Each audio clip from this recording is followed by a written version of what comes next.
Fritz Lang. 40 Filme von 1919 bis 1960. In Deutschland, Frankreich und den USA. Sein rechtes Auge war blind, ein Arbeitsunfall. Die Sehkraft des anderen musste ein Augenglas verstärken. Ein konzentrierter Blick. Jetzt sagt mir doch bitte, wohin ich genau sehen soll, damit ich... Ja, nein, damit ihr kein Glanzlicht im Monokel habt. Ja, das haben wir auf jeden Fall über etwas. Nein, ich kann ja mal woanders hin. Nein? Gut, gut. Hm? So ist gut. Danke. Können wir? Langs Filmbildern haftet nichts Beliebiges, Zufälliges an. Sie sind streng organisierte Blicke. Intensiver als jeder andere Regisseur hat Lang das Sehen, das Anschauen, das Gesehenwerden zur Sache seiner Filme gemacht.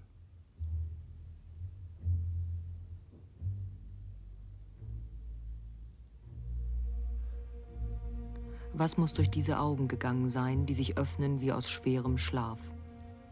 Welcher Schrecken hält diese Augen gebannt? Welche Vergangenheit gehört zu dieser Müdigkeit?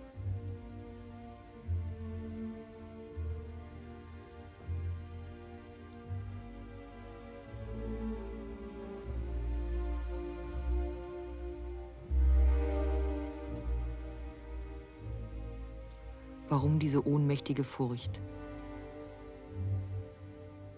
Woher das gelähmte Staunen?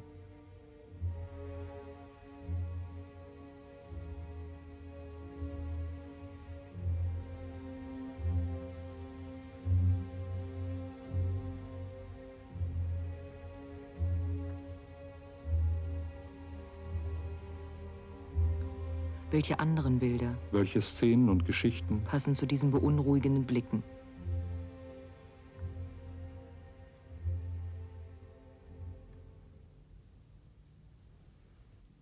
Die Geschichte, in die Edward G. Robinson sich verwickelt, gründet auf Kultur. Robinson ist Professor, verheiratet. Mit einer Neigung zu Literatur und Kunst.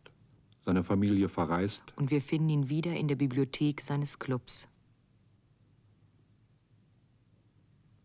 Was liest Robinson?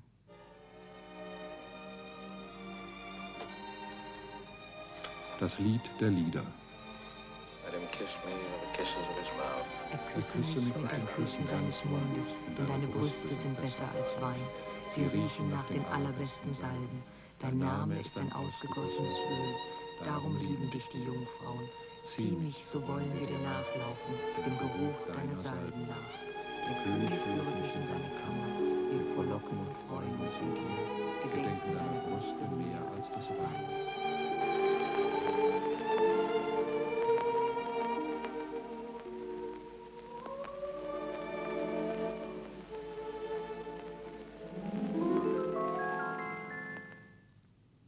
Robinson folgt der Unbekannten. Von den Wünschen zu den Verboten. Vom Verbot zur Strafe. Ein zweiter Mann reklamiert seinen Besitz.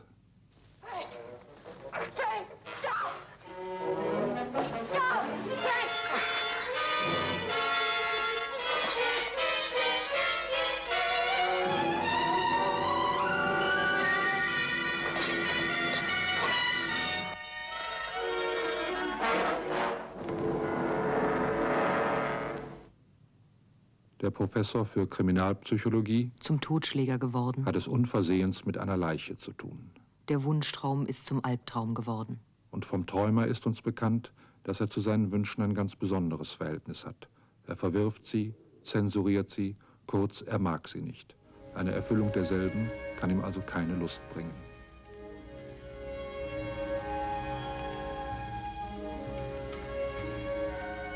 Lang bleibt auch in seinen Tonfilmen dem Stummfilm verpflichtet. Es zählt, was das Auge trifft. Von der Lektüre eines Textes über das Anschauen eines Bildes bis in die Ohnmacht. Robinson muss zuschauen, wie gegen ihn ermittelt wird.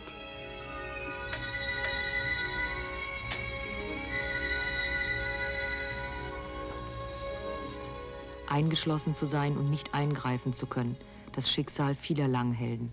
Von einer Zelle in eine andere. Robinson will dem ein Ende machen.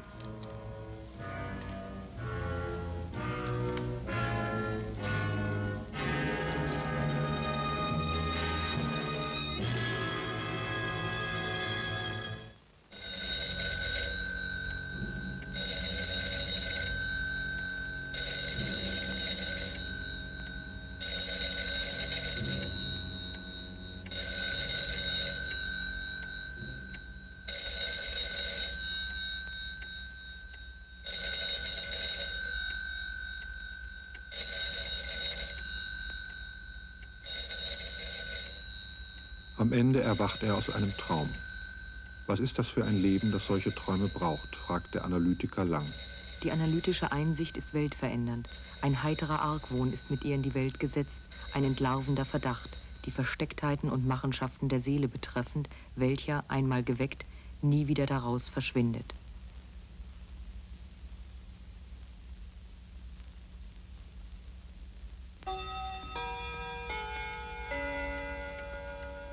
It's 10:30, Professor Wanley. It began, they say, one summer day when the sun was blazing down. Arthur Kennedy sagt zu seiner Braut, dass er sie in 8 Tagen heiraten. Aber eine Ranch erst in 8 Jahren besitzen wird. Er ist Cowboy. Dann wird seine Braut überfallen.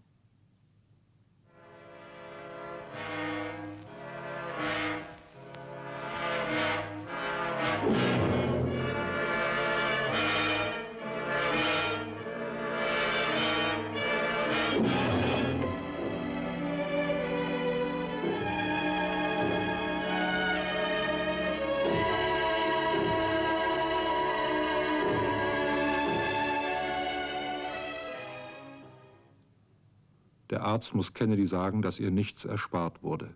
Kennedy verlangt nach einer Waffe. Der Rest ist Rache. Spins, it spins, the old story of hate, murder and revenge.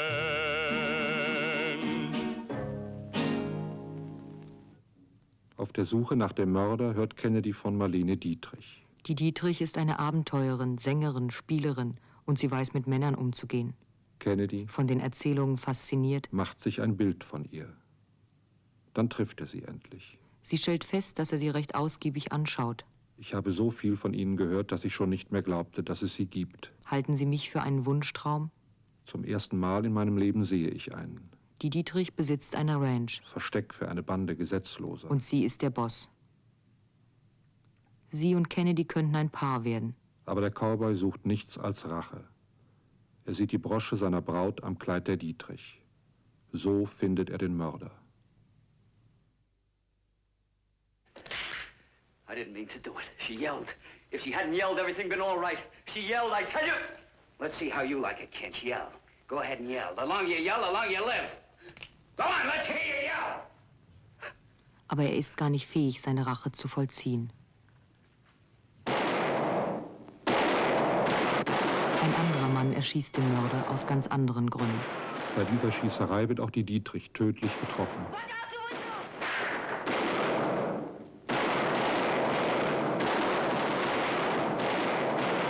1,5 Jahre war Kennedy unterwegs. Von einer toten Frau zur anderen. Am Ende wird er davonreiten, in den Tod. Rancho Notorious, ein Western ohne Verheißungen, ohne Horizonte. And so ends the tale of hate, murder and revenge.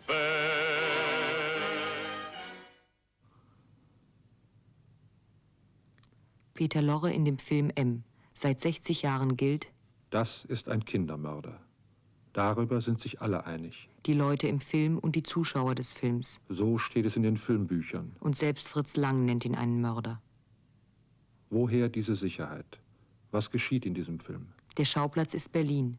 9 Kinder, so hört man, sind umgebracht worden und aus bestimmten Anzeichen wird geschlossen, dass alle demselben Täter zum Opfer gefallen sind. Schon hier beginnt die Unsicherheit. Von einigen Kindern weiß man nur, dass sie vermisst werden. Aber die Vermisstenanzeige schließt direkt auf Mord.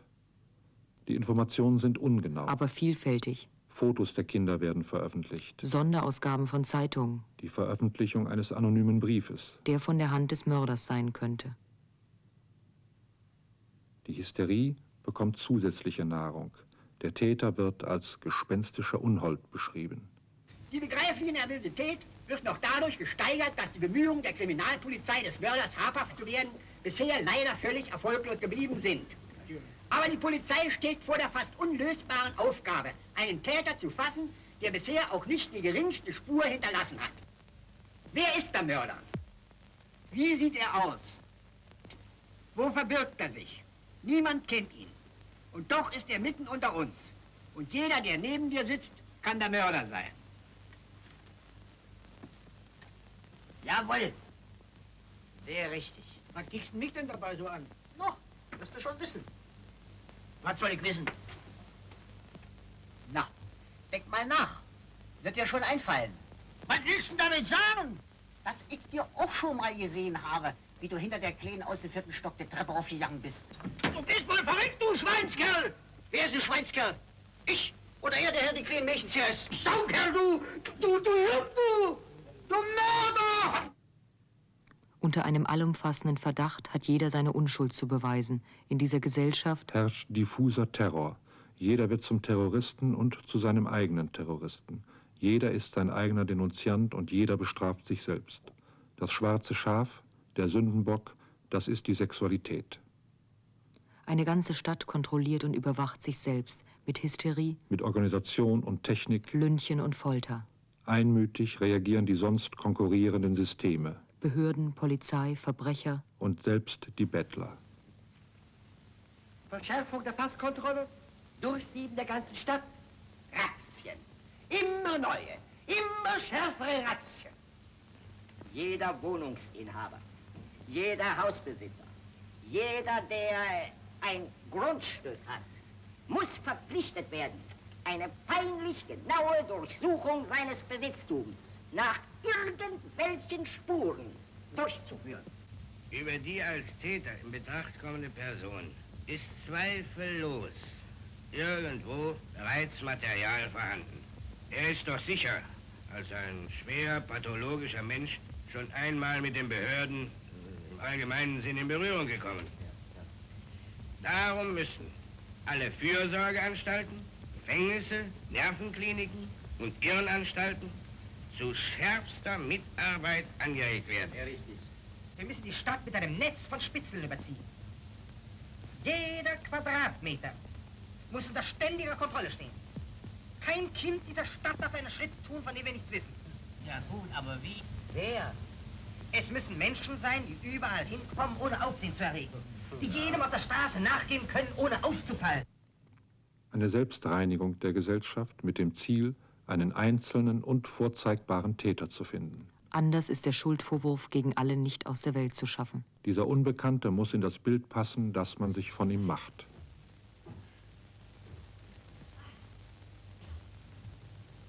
Es gibt in diesem Film nichts, was man Zuneigung oder Freundschaft nennen könnte. Es gibt kein Liebespaar, Nur verharmte Mütter, Prostituierte und energisch berufstätige Männer.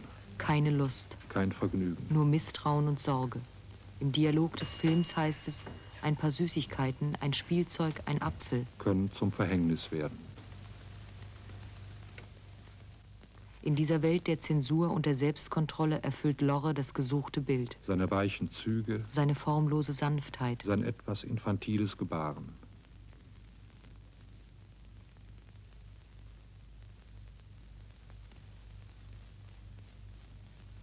auf der Straße kaut er einen Apfel. Er ist freundlich zu Kindern und Fritz Lang zeigt, wie auch der Zuschauer mit seinem Verdacht in eine Falle gerät.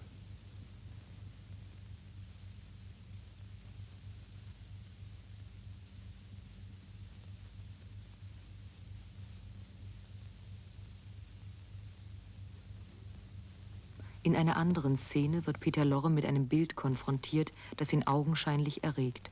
Aber macht ihn das schon zum Triebtäter? Nie werden wir Lorre mit solchen Augen sehen, wenn er Kindern tatsächlich gegenübertritt. Wir sehen die Reaktion auf ein Bild. Und wir, die Zuschauer, projizieren in dieses Bild unsere Vorstellungen davon, was im Kopf von Peter Lorre vorgeht. Komplizenschaft.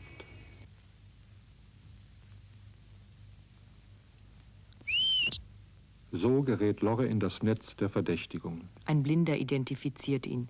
Lorre wird eindeutig markiert, Eingekreist, gejagt. gefangen und vor ein selbsternanntes Gericht gestellt. Aber was ist das für ein Gericht? Nieder mit dem Mörder! Sag den Toten und Abgehen, Bestien! Totschlag! Bring das Virus! Tot! Umbringen! Totschlag! Totschlag! Los mit ihm! Bringt sie um die Bestie! Totschlag! Dieser Mensch muss ausgelöscht werden wie ein Schafenfeuer. Dieser Mensch muss ausgerottet werden. Dieser Mensch muss weg.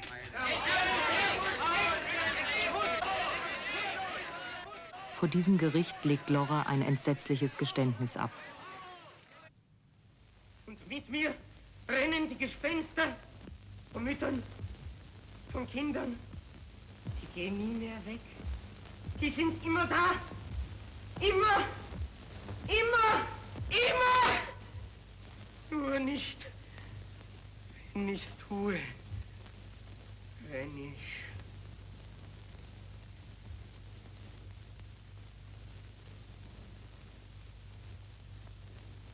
Dann weiß ich von nichts mehr.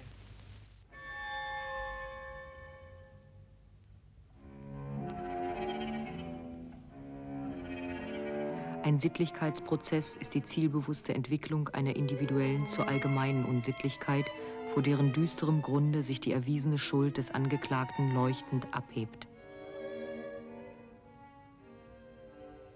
Es gibt nicht einmal eine erwiesene Schuld. Keine der Untaten ist tatsächlich bewiesen. Und warum sollte das Geständnis besser sein als das Gericht? Passen sie nicht gut zusammen, diese verrottete Gesellschaft und ein Mann, der von einer zerstörten und zerstörenden Sexualität spricht?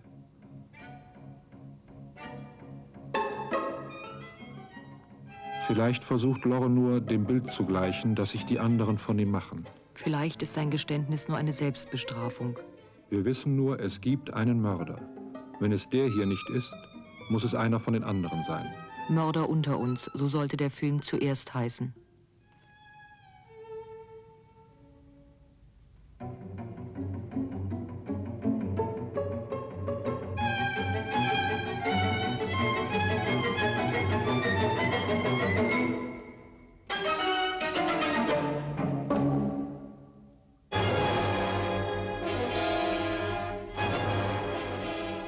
In Moonfleet fällt ein Kind unter die Räuber. Und wird von der fremden Welt der Erwachsenen angezogen und aufgesogen. Die neugierige Bewegung des Helden und die Bewegung einer Maschine, der Kamera.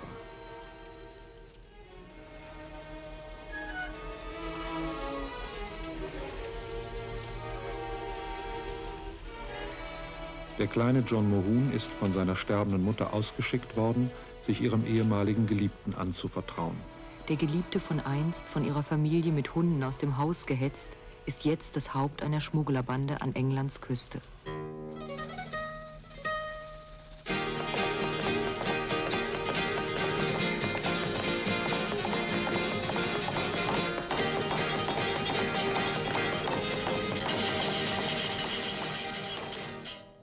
Das Kind ein Zuschauer. Staunend und ausgeschlossen. So fällt der Blick auf die Zirkel des Lasters und der Gewalt, auf den Tod und die Justiz.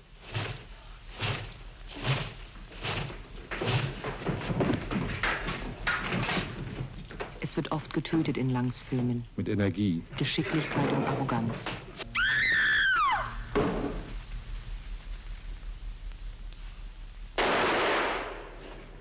Dann folgen Bilder der schwer und hilflos niederstürzenden Körper.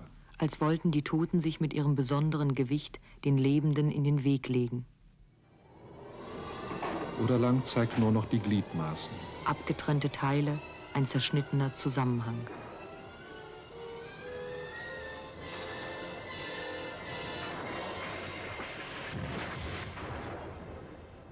Wer ist das? Ein Schmuggler. Was hat er geschmuggelt? Cognac, Seide, Tabak. Warum nimmt ihn denn niemand herunter? Weil der Amtsrichter es verboten hat. Um die anderen abzuschrecken, ließ er den da aufhängen. Das finde ich gemein. Der Amtsrichter ist mein Onkel.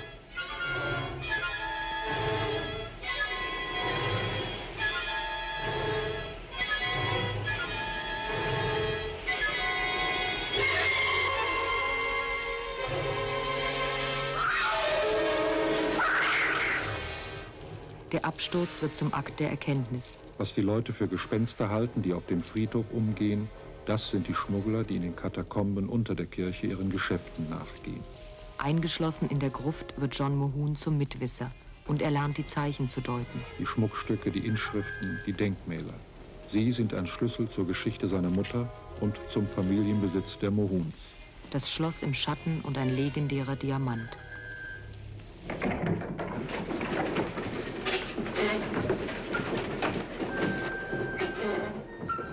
Wenn der Junge dann in der Tiefe nach dem kostbaren Edelstein sucht, ist er selbst in den Kreis der Erwachsenen eingetreten. Vom Waisenkind zum Schlossbesitzer. Vom Zuschauen zum Handeln. Von der Peripherie ins Zentrum.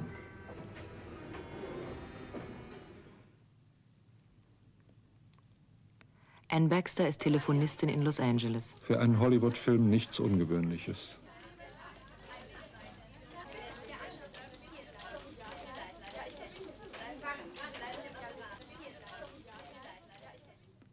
Anne Baxter bekommt zum Geburtstag einen Brief. Aus Korea, ihr Verlobter wird eine andere heiraten. Daraufhin lässt sie sich mit einem üblen Schürzenjäger ein. Der ist Maler. Und was für einer. Die Frauen laufen Gefahr, den Bildern zu gleichen, die er von ihnen macht.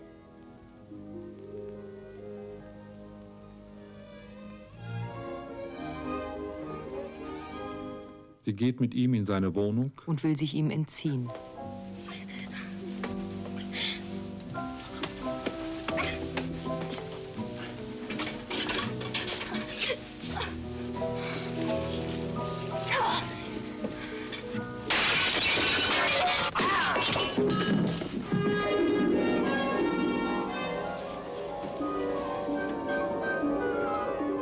Am nächsten Morgen wird die Leiche des Malers gefunden. Und alle Indizien weisen auf Anne Baxter.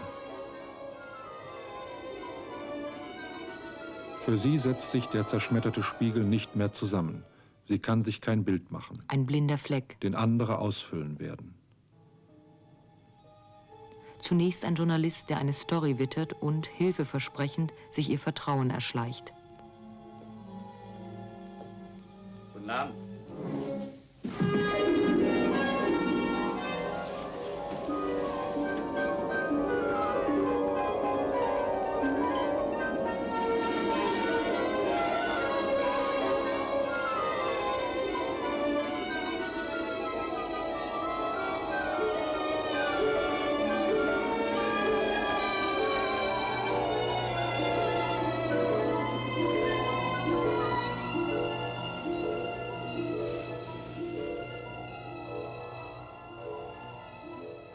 Die Zeitung entwirft ein Bild der Mörderin. Es passt auf viele Frauen und viele Frauen melden sich am Telefon. Ich bin die Mörderin. Entschuldigen Sie, dass ich Sie habe warten lassen. Wenn Sie wollen, dass Ihr Bild in die Zeitung kommt, müssen Sie erst mal jemanden umbringen. Über den Journalisten gerät Anne Baxter an die Polizei. Noch eine Maschinerie setzt sich in Bewegung. Macht sich ein Bild von ihr.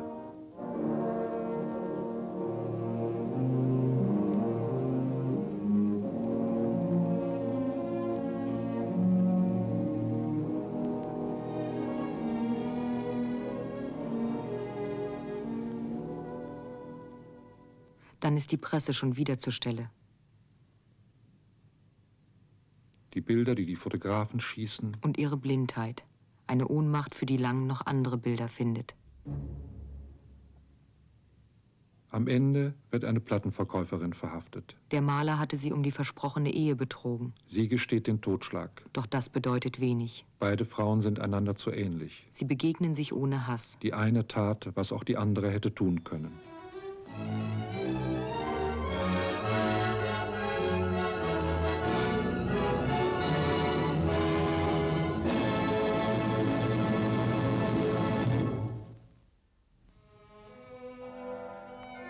Kriemhild, die Schwester des Burgunderkönigs Gunther, bekommt den Drachentöter Siegfried zum Gatten.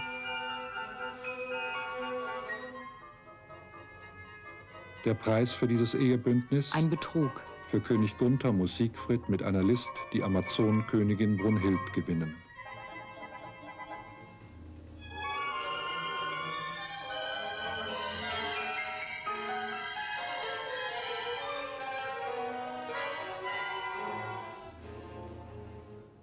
Der Betrug ist gelungen.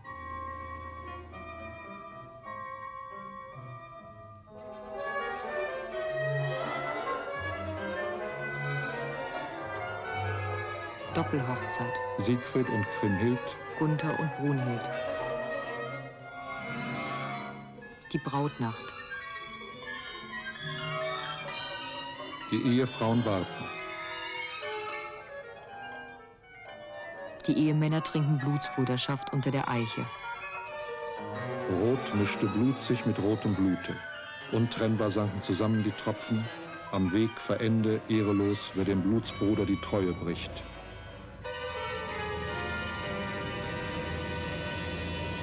Dieses Bündnis erzwingt von Siegfried einen zweiten Betrug.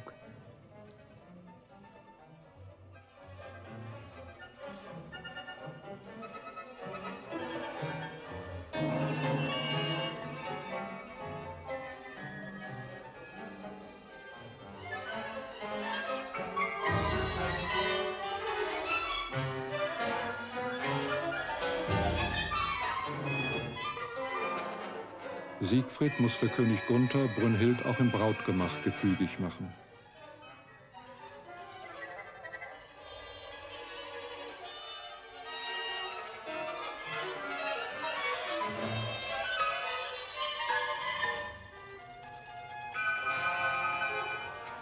Danach begibt sich auch Siegfried zu seiner Braut. Eheliche Treue und Vertraulichkeit. Siegfried verrät seiner Gattin den Betrug an Brünnhild. Ein Streit zwischen den Schwägerinnen. Brünnhild erfährt, wer tatsächlich um sie geworben und sie in der Brautnacht bezwungen hat. Brünnhild fordert Siegfrieds Tod. Sie fordert ihn von dem treuesten Vasallen ihres Gatten, von Hagen von Tronje, und sie fordert ihn von König Gunther. Welche Bindungen gelten nun für Gunther? Die zu seiner Gattin? Die zu seiner Schwester? Oder die zu seinem Schwager, dem er auch noch durch Blutsbruderschaft verbunden ist? Was immer er in Erfüllung von Pflicht und Treue tun wird, es widerspricht einem seiner anderen Verträge. Die Treue muss zum Verrat werden. Hagen von Tronje übernimmt für König Gunther das Mordgeschäft. Er hat noch ein Motiv. Der Schatz, den Siegfried den Nibelungen geraubt hat.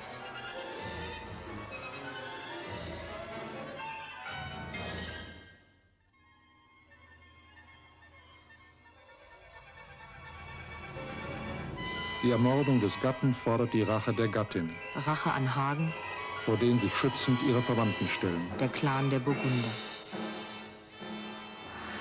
Ob du dich hinter meinen Sippen birgst, ob an den Altären Gottes, ob am Ende der Welt, du wirst meiner Rache nicht entgehen, Hagen Tronje.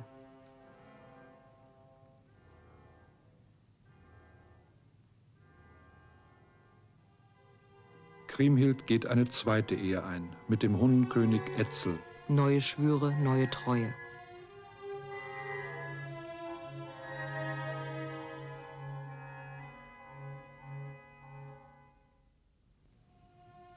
Sie liebt den Gatten nicht. Sie bekommt ein Kind von ihm. Der Clan der Burgunder wird eingeladen. Kriemhild fordert Etzel zum Mord an Hagen auf. Die Burgunder kommen. Aber Etzel beruft sich auf die Gesetze der Gastfreundschaft. Hinter Etzels Rücken hetzt Kriemhild mit Gold die Hunnen gegen den Anhang der Burgunder auf. Hagen von Tronje erschlägt Etzels Sohn. Die Gastfreundschaft hat ein Ende. Etzel löst seinen Treueschwur ein. Versprechen, Verträge, Schwüre, Treuebündnisse beschwören das größte Blutbad der mittelhochdeutschen Sprache und des deutschen Stummfilms herauf.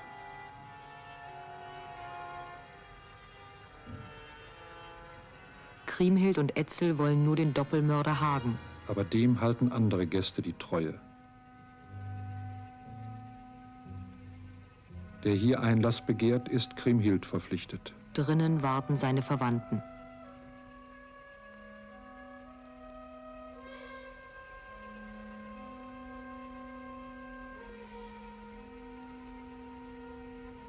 Der Film beginnt mit einer Widmung.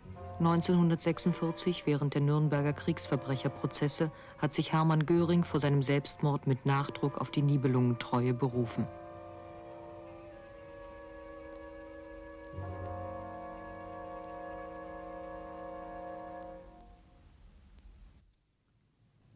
Fritz Lang ist in Wien geboren. Am 5. Dezember 1890. Er soll Architekt werden wie der Vater. Der Sohn entscheidet anders. Er besucht Kunstschulen in Wien und München. Begibt sich auf ausgedehnte Reisen, lebt in Paris. Während des Ersten Weltkrieges tritt er in die österreichische Armee ein. Er wird verwundet. Im Hospital beginnt er Drehbücher zu schreiben, die in Wien und Berlin verfilmt werden. Nach dem Krieg geht Lang nach Berlin. Er ist jetzt Drehbuchautor. 1919 dreht er seinen ersten Film. Aufsehen erregt er 1921 mit dem Film Der müde Tod. 1923. Dreharbeiten. Die Nibelungen.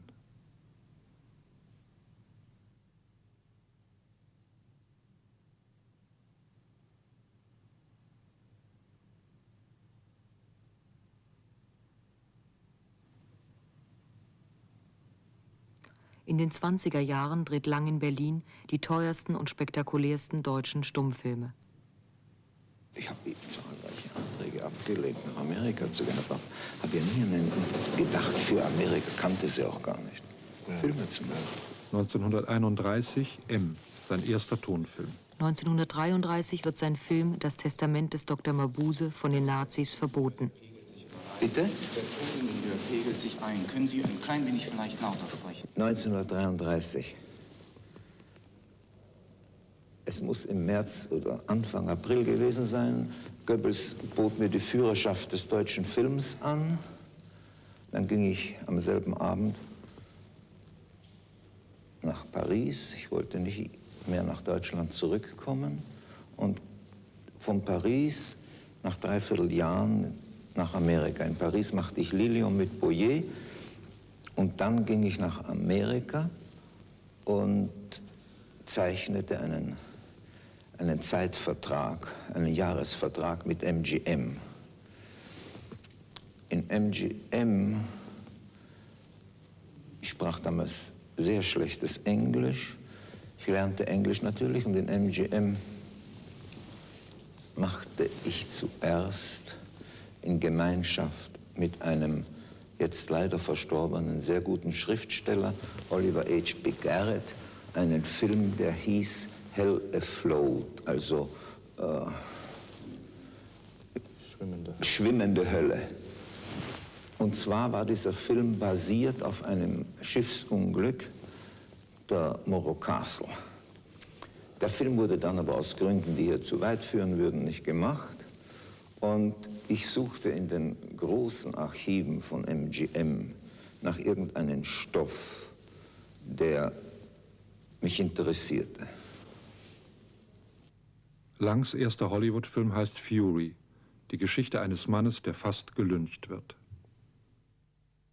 Ich erfuhr 1,5 Jahre später, nachdem der Film seine Uraufführung hatte, dass in San Francisco, das ist ungefähr, ich würde sagen, 5/4 Stunden Automobilfahrt nördlich von San Jose, dass in San Francisco am Abend des Lynchens Omnibusse bereitgestellt waren.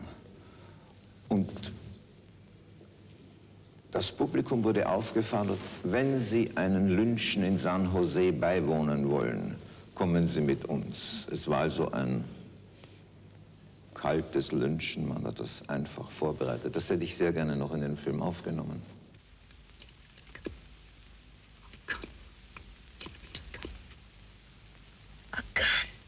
In Langs zweitem Hollywood-Film droht Henry Fonda die gesetzliche Hinrichtung. Sylvia Sidney besucht ihn im Gefängnis. Sie soll ihm eine Waffe besorgen. Das will sie nicht. Du wirst jemanden umbringen. Was glaubst du, was sie mit mir machen werden? Gefängnisse, Zellen, Höhlen, Labyrinthe. Langs Figuren sind Eingeschlossene. Die Verfolgten und die Verfolger. Die Opfer, die Täter, die Zuschauer. Ober- und Unterwelt, Mittelalter oder Gegenwart, Natur oder Städte. Eine Welt der Grenzen, Regeln und Mauern. Es gibt kein Entkommen. Die Menschen müssen mit dem auskommen, was sie angerichtet haben.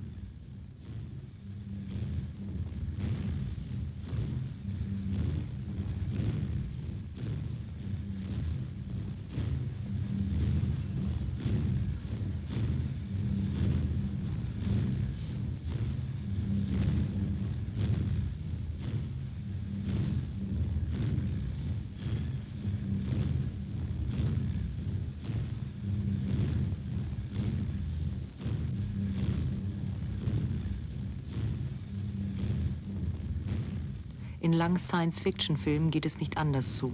Metropolis, die Stadt der Zukunft, ist kein Entwurf für eine freiere Welt. Metropolis ist nur ein größeres Gefängnis.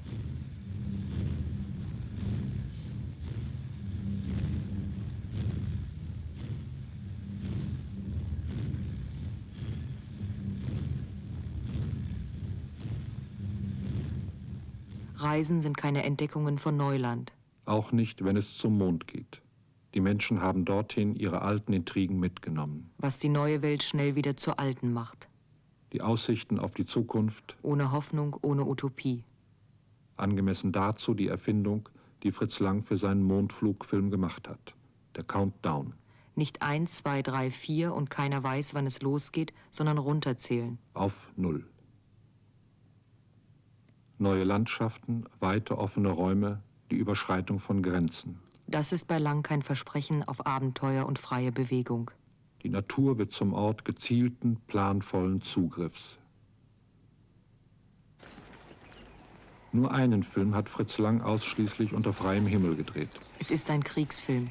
Die Landschaft ein Operationsfeld. Und der Einzelne ein Gefangener. Ein frei und zufällig dahinfliegender Vogel. Nein, eine Brieftaube in einer Agentengeschichte. Es gibt nichts Argloses in Langs Filmen. Auch keine harmlose Unterhaltung.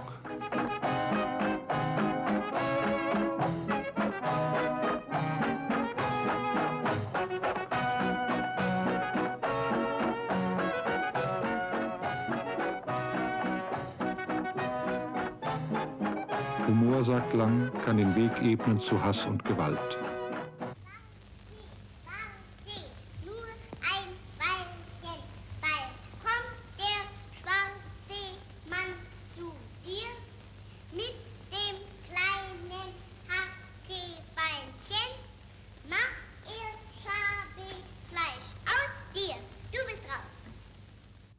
Die Schreckensfiguren in Langs Stummfilmen sind überlebensgroß. Der müde Tod. Der Meister der Spione. Dr. Mabuse, der an der Herrschaft des Verbrechens arbeitet. Rotwang, das skrupellose Genie im Labor von Metropolis. Fantastischer Horror. In Langs amerikanischen Filmen ist der Schrecken geblieben. Aber er ist lokalisierbar geworden. Die Figuren sind leicht zu identifizieren. Vertraute Namen. Zum Beispiel Reinhard Heydrich, Hitlers Statthalter in Prag. Ich verlange, dass in der Tschechei Deutsch gesprochen wird, verstanden? Deutsch, Deutsch, Deutsch, Deutsch! Ich werde diesen tschechischen Gesindel schon einheizen und diesen Abschaum in den Skoda-Werken gleichschalten, als ihn Hören und Sehen vergeht. Auto! Ein einziges Mal, in einem anderen Film mit Nazis, entwirft der Emigrant Fritz Lang ein utopisches Bild. Es ist die Hoffnung auf einen Mord.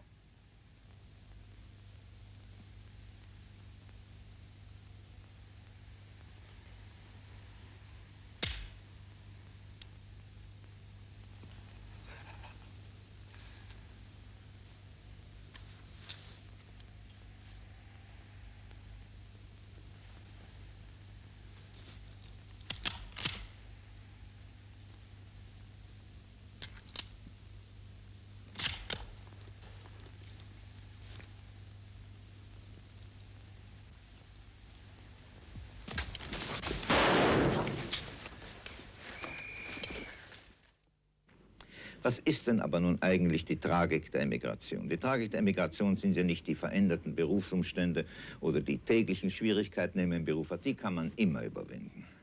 Die Tragik besteht in etwas ganz anderem.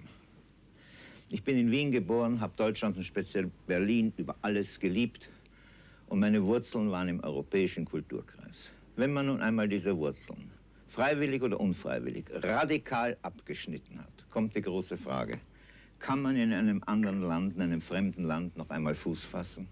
Wenn man jung ist, wahrscheinlich. Ich war 42 Jahre alt.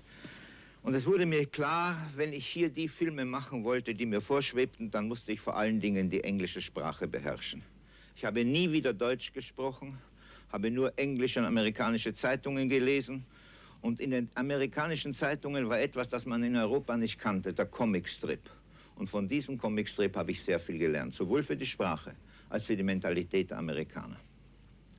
Ich bin auch in jeder freien Minute im Land herumgefahren, habe mit allen Leuten gesprochen, mit reichen Leuten, mit armen Leuten, habe über ihre Existenz gesprochen, über ihre Ökonomie und vor allem über ihre Politik. Und ich glaube, es ist mir geglückt, ihre Mentalität zu erfassen. Und ich glaube auch, dass ich in dem Land hier so irgendwas wie Wurzeln gefasst habe. Ich habe viele Filme hier gemacht und die eigentlich recht erfolgreich waren. Ich war aber nicht in Deutschland gewesen vor 27 Jahren. Und man hatte mir angeboten, ich sollte drüben ein paar Filme machen. Ich habe sie auch gemacht, aber da ist etwas passiert, was mir eigentlich im Anfang etwas unbegreiflich war. Ich konnte mir noch etwas vorstellen, wenn man mir einer sagte, Mensch, der hat nicht alle Tassen im Schrank. Aber was sollte ich mir unter einer Sprache vorstellen, die plötzlich einen Ausdruck hatte wie das hat mich auf die Palme getrieben, oder das Wort unterschwellig. Und als ich damals in Deutschland war, fand ich, dass mir die deutsche Sprache fremd geworden war. Und ich erinnerte mich an ein Gedicht des deutschen Dichters Freiherr Börries von Münchhausen, das er vor der Emigration geschrieben hatte, und das hieß Der Auswanderer. Und die letzten 2 Zeilen dieses Gedichtes heißen: Und wenn er dann nach Hause kommt, ist er daheim ein fremder Mann. Das, glaube ich, ist die Tragik der Emigration. 1958 wieder Filmarbeit in Deutschland. Ein Film gedreht in Indien und Spandau. Jenseits aller Moden und nichts Aktuelles. Und eine Rückkehr zu den Anfängen. Das Drehbuch hatte Lang 1920 geschrieben und durfte es damals nicht verfilmen. Eine Architekturfantasie. Käfige in Kammern. Und Kammern als Käfige. Durchsichtige Fassaden, offen für Ohren und Augen. Labyrinthe aus Räumen und daraus ein Palast. Bedroht von Wasser und Einsturz. Und in der Tiefe wieder jene Wesen, die vom Glanz der Oberwelt ausgeschlossen bleiben.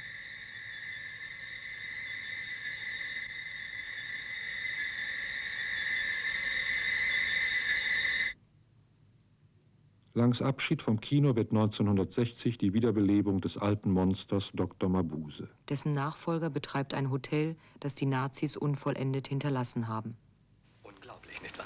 Drüben ein ganz normaler Spiegel. Ja? Ach bitte, helfen Sie mir beim Anziehen. Ja. Versteckte Kameras in jedem Zimmer. Und eine Zentrale, die alle Bilder versammelt.